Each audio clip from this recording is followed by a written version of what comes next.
தினம் ஒரு பாடல். மனித பாடல். மனித பாடல்னா என்ன? அந்த பாடலில் உள்ள வார்த்தைகள் புரியக்கூடாது, உணர்ச்சிகளை ஏற்படுத்தக்கூடாது.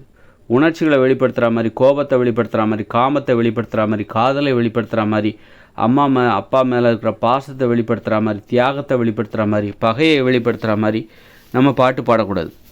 ஒரு புரட்சியை வெளிப்படுத்துகிற மாதிரி அந்த மாதிரி எதுவுமே பண்ணக்கூடாது. அதான் இப்போ இது நாள் வரைக்கும் அறிவுரை சொன்னாங்க.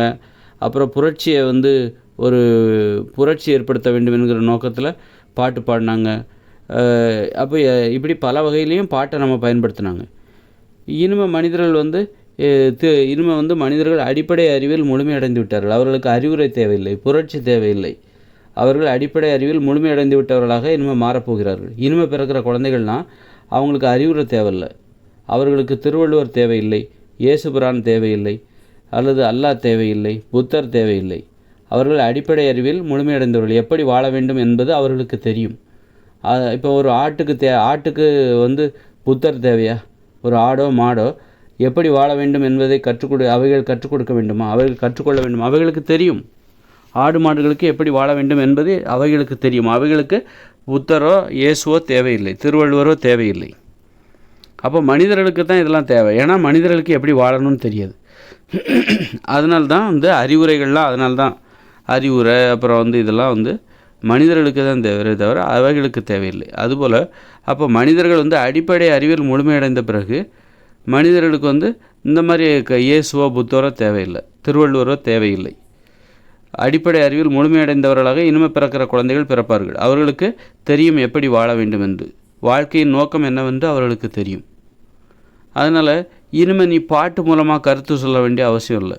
பாட்டு மூலமாக அறிவுரையை சொல்லணும், கோபத்தை வெளிப்படுத்தணும், புரட்சி ஏற்படுத்த வேண்டும். பாட்டு மூலமாக, கவிதை மூலமாக, கதைகள் மூலமாக, ஓவியம் மூலமாக, சிற்பத்தின் மூலமாக மக்களுடைய உணர்ச்சிகளை தூண்ட வேண்டும் என்கிற அவசியம் இல்லை.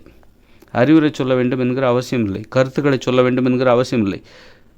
அதனால் அறிவுரைங்கிறது அதை சும்மா பேசும்போதே சொல்லிக்கலாம். ஏன் அதை பண்ண, இது பண்ணலாம்ல, ஏன் இந்த மாதிரி பண்ண, இதுக்கு போய்ட்டு நீ திருக்குறள் மூலமாக ஒரு கவிதை மூலமாக தான் கருத்தை சொல்லணுங்கிற அவசியம் இல்லை. சும்மா வெளிப்படையாகவே சொல்லலாம். அதுதான் சரியான வழிமுறை. போய் சேரணும். நீங்கள் சொல்கிற அறிவுரை அவங்களுக்கு போய் சேரணும். அப்படின்னா அது எதுக்கு பாட்டில் போய் பாட்டிலேயே கவிதையிலே சொல்கிறீங்க? சும்மாவே வாயிலே சொல்ல போனோம். ஏன் அந்த மாதிரி பண்ண, அந்த மாதிரிலாம் பண்ணாத அப்படின்னு சொல்லிடணும். அப்போது ஒரு கதையவோ கருத்தையோ தகவலையோ கோபத்தையோ உணர்ச்சிகளையோ வெளிப்படுத்துவதற்கு பாடல் கவிதை இதெல்லாம் பயன்படுத்தக்கூடாது. அப்படின்னா அப்போ அந்த பாடலில் நம்ம என்ன மாதிரியான வார்த்தைகளை தான் பயன்படுத்துறது? அர்த்தமில்லாத வார்த்தைகளை பயன்படுத்த வேண்டும். அர்த்தமில்லாத வார்த்தைகளை பயன்படுத்தி பாட்டு பாட வேண்டும். அதுபோல் அர்த்தமில்லாத வார்த்தைகள் மூலம் கவிதை எழுத வேண்டும். அதான் கவிதை. அதில் அர்த்தம் இருக்கக்கூடாது. உணர்ச்சிகளை தூண்டும் விதமாக கவிதை எழுதக்கூடாது. கவிதை மூலமாக காதலை சொல்லக்கூடாது. அதுபோல் பாட்டிலையும் எந்தவித உணர்ச்சிகளையும் சொல்லக்கூடாது. உணர்ச்சிகள் இல்லாத ஒரு பாடல் எப்படி இருக்கும்? உணர்ச்சிகள் இல்லாத ஒரு கவிதை எப்படி இருக்கும்? அதற்கு நான் விரைவில் அதற்கான ஏற்பாடு செய்கிறேன். உங்களுக்கு கவிதை என்றால் என்னவென்பதை உங்களுக்கு தெரியப்படுத்துவதற்கான முயற்சியில் ஈடுபட்டு கொண்டிருக்கிறேன். விரைவில் அந்த முயற்சி. இப்போதைக்கு நான் பாட்டு பாடுறேன்.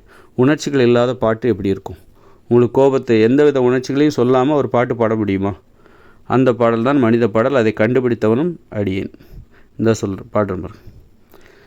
தீதா திராதா ரிதாரா ரிராரா தாதா திமா பாதிலாதா மிலாதா தீதா பிலாதா பிலாதா மிராதா தாத்தா பிலி பாதிமா பாதிலாதா லாதா பிலிதோ விலிதா மிலேதா லீதா திமிதா பிலிபா மிலிபா லாபா பிலோபா லாபா பிலோபா லோபா பிலிபா மலாபா பிலோபா லோபா பிலாபா லாபா பிலோபா லாபா பிலோபா பிலாபா பிலோபா லாபா பிலோபா பிலாபா பிலோபா. இதுதான் உணர்ச்சிகளை ஏற்படுத்தாத ஒரு பாடல். ரசிக்க முடியுதுல, அது போதும். மற்றபடி அதில் காதல் இதெல்லாம் சொல்லணுங்கிற அவசியம். காதலையோ கோபத்தையோ சொல்லி வார்த்தைகளை புரிகிற மாதிரியான வார்த்தைகளை பயன்படுத்தக்கூடாது. உணர்ச்சிகளை வெளிப்படுத்துகிற மாதிரி ஒரு பாடல் இருக்கவே கூடாது. அப்போ அப்படிப்பட்ட பாடல், உணர்ச்சிகளை வெளிப்படுத்தாத ஒரு பாடல், அர்த்தமே இல்லாத ஒரு பாடல் எப்படி இருக்கும்? அதுதான் இந்த பாடல்.